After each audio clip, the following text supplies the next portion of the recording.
Olá, seja bem-vindo a esta série Os Animais e Seus Corpos Multidimensional. Esta série, eu estou chamando a atenção da compreensão dos corpos multidimensional do animal para que nós pudéssemos entender uma série de assuntos que relacionados com isto. Hoje, o tema que eu vou falar é sobre o animal como campo de energia. O animal como campo de energia, é importante essa nossa compreensão desse ser do animal como esse campo de energia.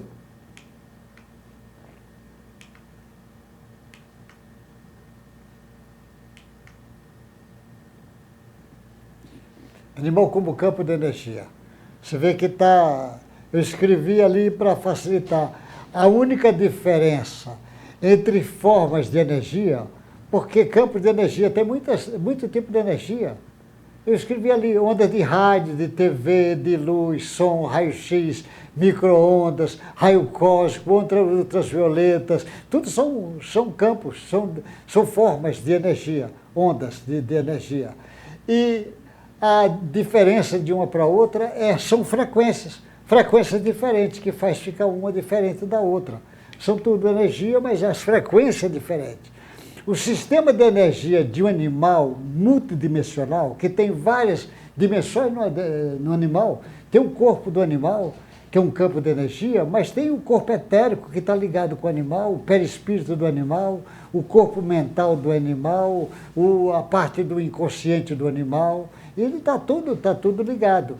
Esse sistema, tanto para o estudo da saúde e da doença, é muito importante o entendimento do campo vibratório de energia.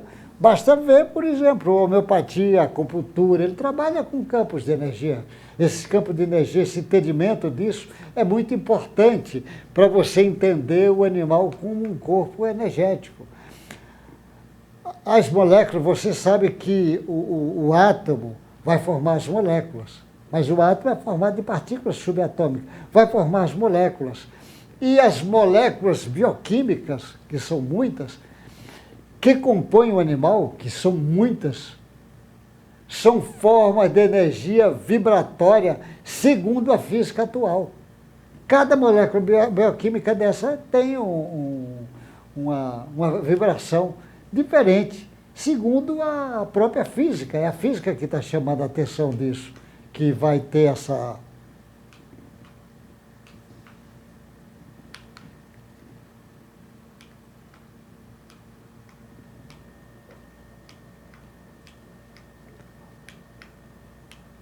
Deixa eu chamar o técnico aqui.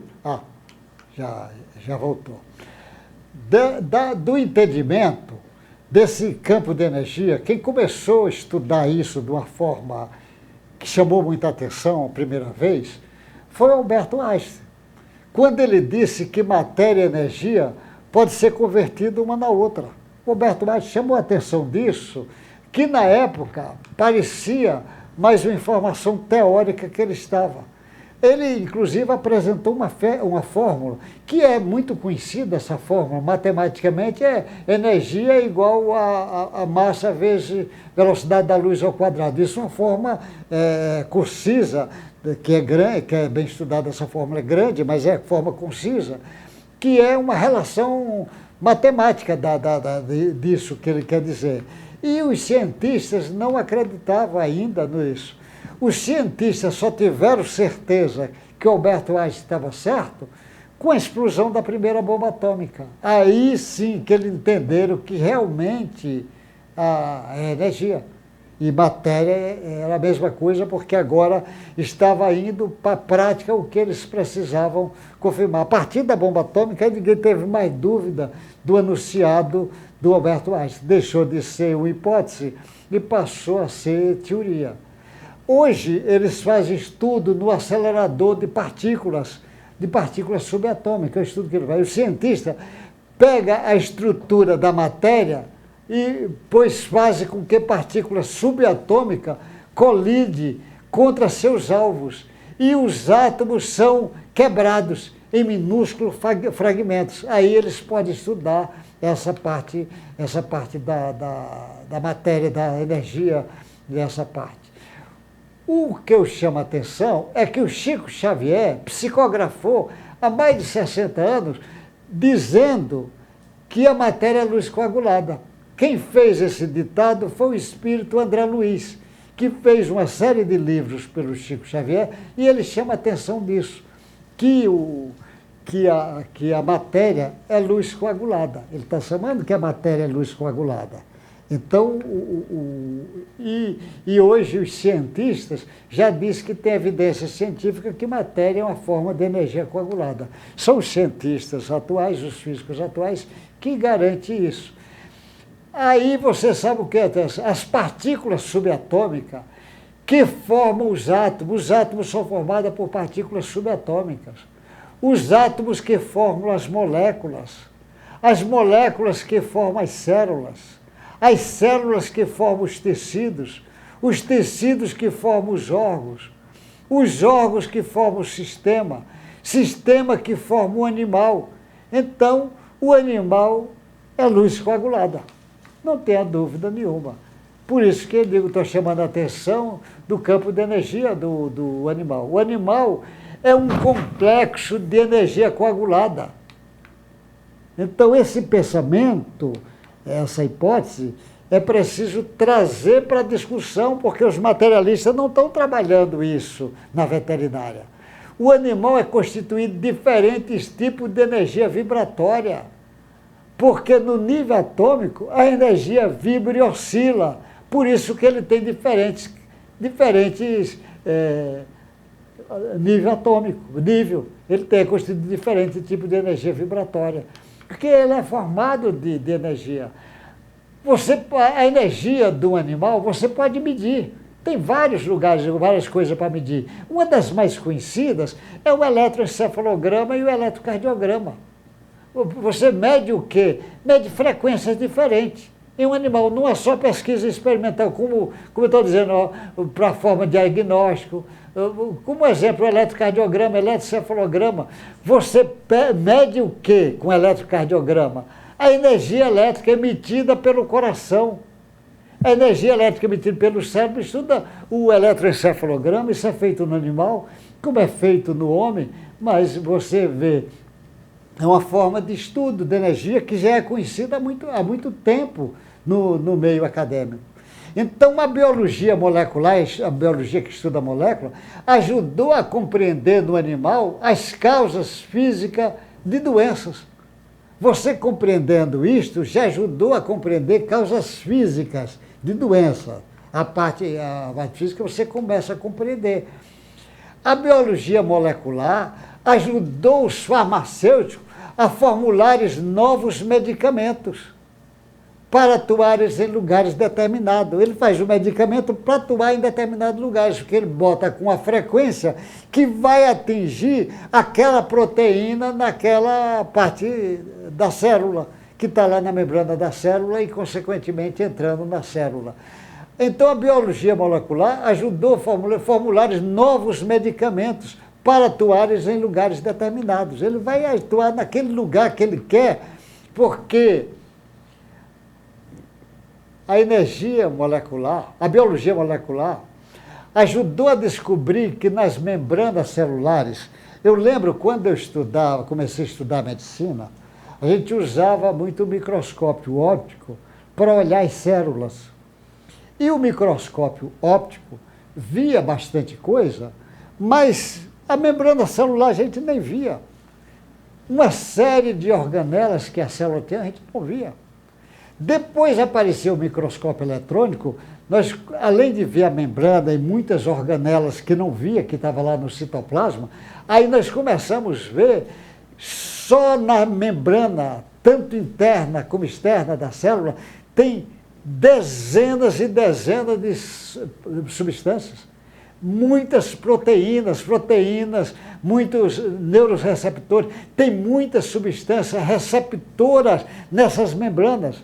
E isso abriu um leque de entendimento imenso para a parte da biologia molecular. Agora imagine para a biologia começar a entender os corpos mutacionais. Então a biologia ajudou a descobrir que na membrana celular, tanto interna como externa, existem receptores celulares. E os cientistas produzem substâncias químicas que podem ligar ou desligar esses receptores como se fosse a chave. Você é tipo uma chave. Você vai direto naquela proteína, naquele receptor, e você ou abre ou fecha o quarto, a casa, uma moto. É uma chave de uma casa. Isso abriu, ele chama ligantes, isso abriu um leque de entendimento imenso. Agora imagine que aquela proteína que está lá na membrana, aquele receptor, neuroreceptor, ele tem uma frequência, porque tem química, tem material atômico, ele tem frequência. E se tem frequência, uma substância ou qualquer matéria que tenha frequência igual àquela, ela se liga. E a depender da ligação, ele forma um túnel, essa membrana forma um túnel na membrana da célula e joga a informação para o interior da célula. Para o interior, às vezes vai até o núcleo e diz lá no núcleo para o gene mandar formar tal proteína. E o gene manda a informação, lá o DNA manda a informação para o RNA para dizer que fabrique, junte tal aminoácido e tal aminoácido e forme tal proteína para ir para determinado lugar, causar aquilo. Agora você imagine, os cientistas estudam essa parte, mas estudam ainda numa visão externa, querendo compreender como é que chega a informação. Ele, quando fala interna, ele fala na bioquímica ou na parte elétrica o máximo. Mas a informação, às vezes, vem do princípio inteligente, que ele, às vezes, não está entendendo. Às vezes, a informação vem na forma de emoção, de sentimentos, de vontade, do inconsciente. Depende de onde vem. Isso abre um leque de entendimento novo para o entendimento dos cientistas que estudam os animais. Os cientistas dizem que se conhecessem as causas moleculares de uma doença, eles poderiam tratar qualquer doença. Mas é que a causa da doença, às vezes, não é molecular. Molecular já é consequência. A causa está mais atrás. Essa causa mais atrás que nós queremos chamar a atenção nessa série de vídeos que eu estou lançando. De acordo com esse modelo de biologia molecular, é como se o animal fosse uma biomáquina. A biologia molecular olha o animal como uma biomáquina, como se fosse uma coisa, uma visão só matéria. É uma máquina, uma biomáquina, que ele olha como se fosse isso. E não pode ser olhado assim. O animal é mais do que uma biomáquina. O animal é um ser complexo e nele existe em funcionamento mais do que biomoléculas. Não é só biomoléculas, ela funciona, mas na realidade ela está atendendo impulsos ainda antes da ação dela. Tem impulsos, porque o animal todo é um campo de energia. Precisamos levar em conta, eu estou chamando a atenção, precisamos levar em conta nos animais o quê?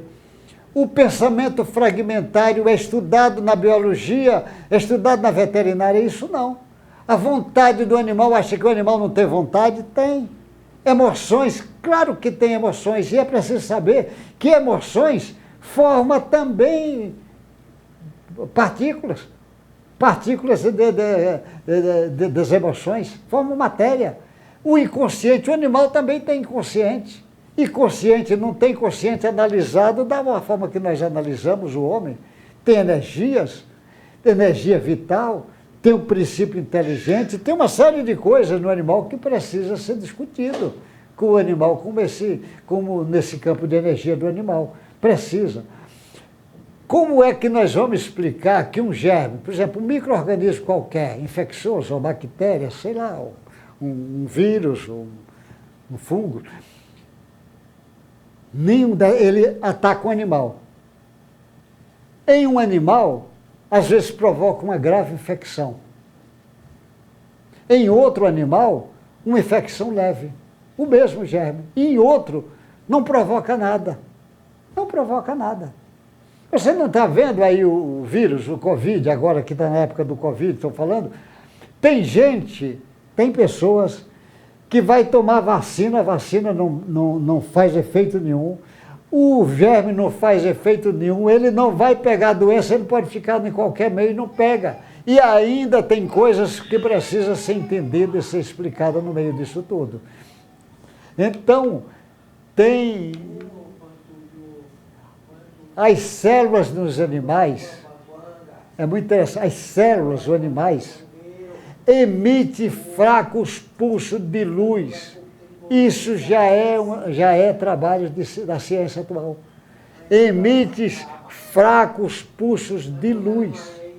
Essa emissão de fraco pulso de luz são formas de comunicação entre as células. Formas de comunicação.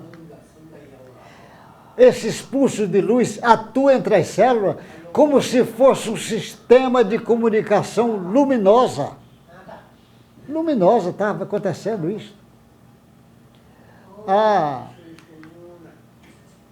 As células se comunicam com mensagem em código de várias maneiras, como, por exemplo, os hormônios e substâncias bioquímicas são formas de comunicação, de código.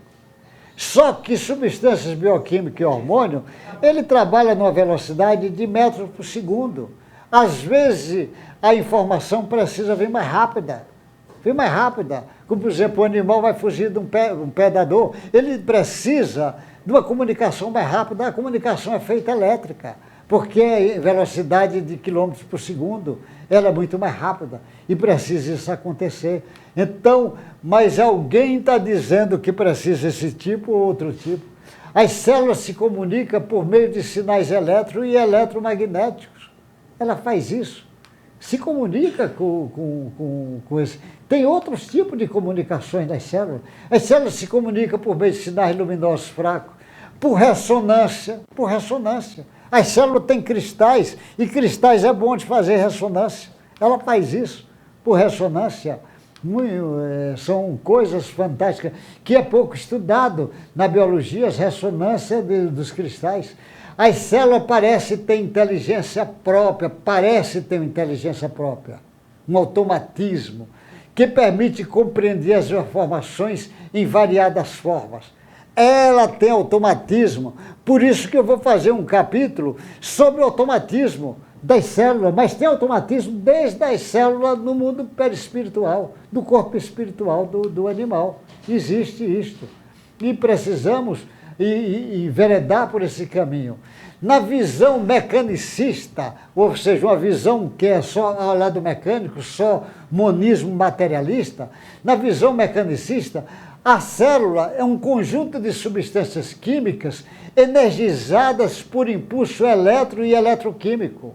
Ele tem uma visão só de química, no máximo de física com a química, por isso que ele chama eletroquímica, porque para o materialista mecanicista, a morte significa o fim do animal, a destruição da personalidade. Personalidade nós chamamos persona, essa coisa da agora. O animal tem personalidade, mas o animal tem uma individualidade que é maior do que essa personalidade, que vem essa individualidade, vem acompanhando ele na sua trajetória evolutiva. Porém, o princípio inteligente é uma forma que anima a forma física do animal. Essa informação é muito importante para os veterinários na frente, para os estudiosos da biologia animal, estudiosos da fisiologia animal, da bioquímica animal, do estudo comportamental dos animais, para entender que o princípio inteligente é ele, a força que anima a forma física do animal. Que isso não é discutido, isso é um material riquíssimo de entendimento e de compreensão nova. No momento da morte, o que é que o animal? O animal doa o seu princípio inteligente. A morte não destrói o princípio inteligente, ele segue, continua, deixa o corpo material que vai se decompor, mas o princípio inteligente leva com a série de informações adquiridas nessa existência atual. ele volta mais rico do que quando chegou, porque ele tem informações novas lhe acompanhando. A existência do princípio inteligente fez mais uma jornada experimental na sua caminhada evolutiva. Olha o que é que isso significa. A vida do animal, em centenas e centenas de milhares de vezes que isso vai acontecer, é um processo que está fazendo com que ele caminhe na sua marcha evolutiva, porque evoluir é a lei do universo. E todos os seres viventes estão fazendo isso. A maioria dos cientistas deixou a parte espiritual para os teólogos, os filósofos. E o que é que eu estou chamando a atenção? Que chegou a hora de se retomar o assunto. Chegou a hora para a compreensão de uma série de coisas, não só de doença, como de saúde do animal. O Espiritismo vem há 160 anos falando da união da ciência e da espiritualidade. Mas quando ele fala da união da ciência com a espiritualidade, ele não está falando de tudo. Essa união precisa discutir no animal, precisa discutir na planta, precisa discutir no ser humano, precisa entender, e aí você vai entender por que é que eu fiz essa série, os animais e seus corpos multidimensionais. Que esse entendimento dos corpos multidimensionais do animal vai abrir um leque de entender uma série de coisas que a ciência ortodoxa, no momento, não abre brecha para esse entendimento. Que Deus lhe guarde, boa sorte. Muito obrigado pela consideração de estar me ouvindo. Se você gostou do vídeo, passe para frente, que com certeza para algumas pessoas esse vídeo vai ser importante, não porque eu estou dizendo nada demais, mas talvez porque esta pessoa que escuta esse vídeo seja alguém com tendências científicas e abre leque de pesquisa experimental sobre os corpos multidimensionais dos animais. Deus lhe guarde, boa sorte e até o próximo encontro. Fica com Deus, meu irmão.